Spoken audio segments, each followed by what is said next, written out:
और योगेंद्र भाई के पास मुझे बुलाया गया है तो इतने प्रख्यात कवि और इतनी वाणी में इतना इनका ओज, इतने सालों से हम इनको सुन रहे हैं, बहुत बढ़िया बोलते हैं, बहुत बढ़िया। आज उन्होंने दिल खोल दिया अपना। वास्तव में जो ये साधना है जो हमें गुरुजनों की इससे मिली है, ये साधना ऐसी है कि धीरे धीरे दिल की परतें खुलती चली जाती है। मुझे खुद याद है कि 2 बार तो मैं यहाँ पर रोया हूँ बैठे बैठे, और जो है मतलब उसके बाद जो चेंज आया है वो मतलब मैं शब्दों में मैं नहीं बता सकता, ये तो बता पाए, मैं नहीं बता सकता। इस साधना को मैं और मेरी वाइफ हम लोग करीब 36 ईयर्स से फॉलो कर रहे हैं, और बहुत बड़ी कृपा है कि ईश्वर की जो ऐसे गुरुजन योगी जी का और भाई साहब का, जो हम भाई साहब ही बोलते थे, जैसे अभी वॉइस ने बताया, कोई भैया ही बोलते थे, हम भाई साहब ही बोलते थे, हम कभी उन्हें महाराज जी बोल ही नहीं पाए, आज भी नहीं बोल पाते। और ये दोनों ही जने हमारे घर आते थे 1 महीना छोड़ के, 1 महीना ऑल्टरनेट मंथ, और वो दीवान अभी तक हमारा वो पड़ा, उसी दीवान पर वो बैठते थे, और जो है वो दिन, वो उनकी कहीं बातें भूल नहीं सकते। आज भी अगर कभी मैं, हमारा पिछले करीब कोरोना काल से और पहले से जाते थे, कोई भी अगर बातचीत करता फोन पर तो हम कहते हैं घर बुलाते थे, आप घर आ जाइए, हम लोग बात कर लेते, 1-1.5 घंटा बैठ के बात करते। कोरोना काल में नीचे आ जाते थे, वो आमने सामने बेंच पे बैठ के बात करते थे, उन्हें सारी बातें बताते थे। ये क्रम बराबर चल रहा है। मेरे ख्याल से पिछले 5-6 सालों में शायद 100-150 लोग करीब आ गए होंगे जिन्होंने, जिनसे हम ये बात कर चुके, वार्तालाप कर पाए। तो भाई मैं उनसे कहता था, सर वो विक्रमादित्य का सिंहासन है, वो सब लोगों ने कहानी सुनी होगी, उसको बैठता था वो जो है, तो बहुत निर्णय लेने लगता था, सब जो छोटे छोटे बच्चे खेलते थे, तो हमारे लिए वो हमारा विक्रमादित्य का सिंहासन है, उसमें बैठते तो लोगों से बात कर पाते हैं, क्योंकि वो उनका महाराज जी की बैठी हुई जगह है और भाई साहब का बैठी हुई जगह है। बहुत से संस्मरण है भाई साहब के साथ के। हमारे जीवन में जितने भी फूल मिले हैं उन सब के अंदर धागा भाई साहब ने, महाराज जी ने पिरोया है। महाराज जी के साथ हम बातों को उतना नहीं समझ पाए, हम में कमी थी, हम उतना नहीं समझ पाने की स्थिति में आए थे। समझ पाने की स्थिति में तो आज भी नहीं आए हैं, अभी पोजिशन करीब कमोबेश हुई है। कभी लगता है कि भाई शायद हम और ज्यादा सीख सकते थे। 36 साल पहले जब ये साधना शुरू करी तो सबसे पहला विचार जो आया वो ये आया, अरे इतना लेट क्यों हो गए, काश ये और पहले समझ में आ गई होती। और उसका फायदा दिखा कि जो साधना मैंने 36 साल की एज में शुरू कर पाया, वो मेरी बड़ी बेटी ने 11 साल की उम्र में शुरू करी, और वो दशांश के मामले में मेरे से आगे निकली। वो उसका इधर पैसा दशांश का आता, इधर पैसा आता, उधर दशांश निकलता। इतना पर्टिकुलर दशांश के बारे में जितना मैं उसको देखता हूँ, मुझे काफी समय लगा उस तरह उधर तक पहुंचने में, शायद अभी भी वो मेरे से बेहतर है।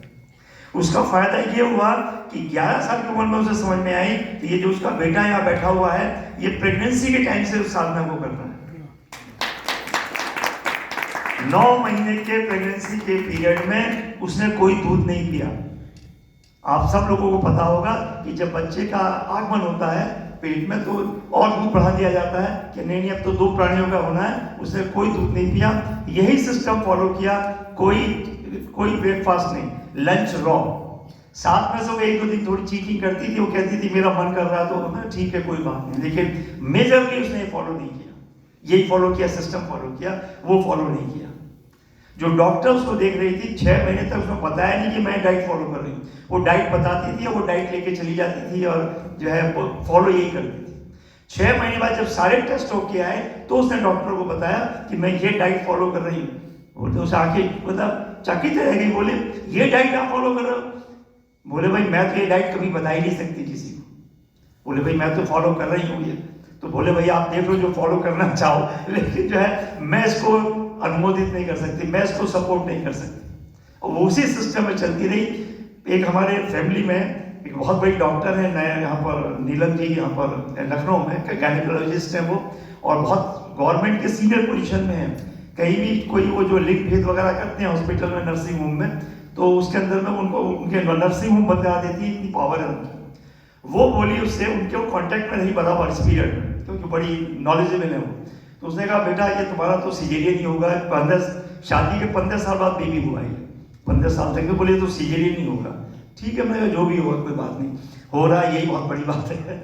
और ये नॉर्मल डिलीवरी हुई 15 साल बाद। तो वो भी चकित रह गई, बोले कि भाई मैं तो कभी सोच ही नहीं सकती कि 15 साल बाद भी जो है नॉर्मल डिलीवरी ऐसे हो सकती है इस तरीके से। ये साधना के इतने इतने प्रताप हैं, मैं तो देख रहा हूँ बराबर से। मैं पिछले करीब बराबर यहाँ पे आ ही रहा हूँ मैं, और नवरात्रों में भी आ ही रहा हूँ। हर बार मुझे कुछ ना कुछ सीखने को मिलता है, हर बार, अभी भी। और इसका कोई गणित नहीं है, किसी को 36 साल से कर रहा है या 6 साल से कर रहा है, कोई गणित नहीं है। किसी ने 6 दिन से शुरू किया है, उससे भी कोई ना कोई बात हमें सीखने को मिल जाती है, समझने को मिल जाती है। और हाँ, बिल्कुल लीक से हटके होती है, तब लगता है अरे ऐसा भी हो सकता है, और वास्तव में ऐसा ही होता है। और बहुत बढ़िया जीवन है, हर तरह का आनंद है। योगेश भैया ने कहा कि भैया राम से मिलने का इससे बढ़िया कोई तरीका नहीं है। ये यही शायद, ये कहना मेरे लिए तो गलत होगा, मेरी तो जानकारी बहुत कम है कि मेरे को यही एक रास्ता है, लेकिन जो भी रास्ता होगा वो इसके जैसे ही होगा, ये पक्का है। इसके कोई चीज हो सकती, उसके अंदर जो गुण होंगे वो तप सेवा सुमिरन से ही मिलते जुलते होंगे, क्योंकि उसी से जीवन के सभी आयामों की पुष्टि होती है। आज तो 2-3 मिनट ले लूं सर? धन्यवाद। ओके, जैसा आदेश। तो सभी लोगों का, सभी आने वालों का बहुत बहुत धन्यवाद है। कुछ लोग हमारे नए, दिल्ली में भी एक दिन का हमारा प्रोग्राम होता है, उसमें ही नए लोग आए, वो भी आए हुए हैं। मुझे लगा है उनको भी अच्छा लग रहा होगा। और योगेंद्र भाई और साथ में जो है, नाम मुझे याद नहीं है, नरेंद्र भाई जी का आप सबको धन्यवाद है। सभी बहनों का, माताओं का, सबको धन्यवाद है। और सभी लोगों का, खास तौर से गोपाल भाई का, जो इस प्रोग्राम को बहुत बढ़िया तरह से संचालित करते हैं। और बीच बीच में जो अपनी वो बातें कहते हैं बड़ी गूढ़ होती हैं, और लेकिन वो ग्रहण करना बहुत जरूरी है, वो जो हमारे को जीवन को परिवर्तित करते हैं। एक बार फिर से सभी लोगों का बहुत बहुत धन्यवाद। Thank you.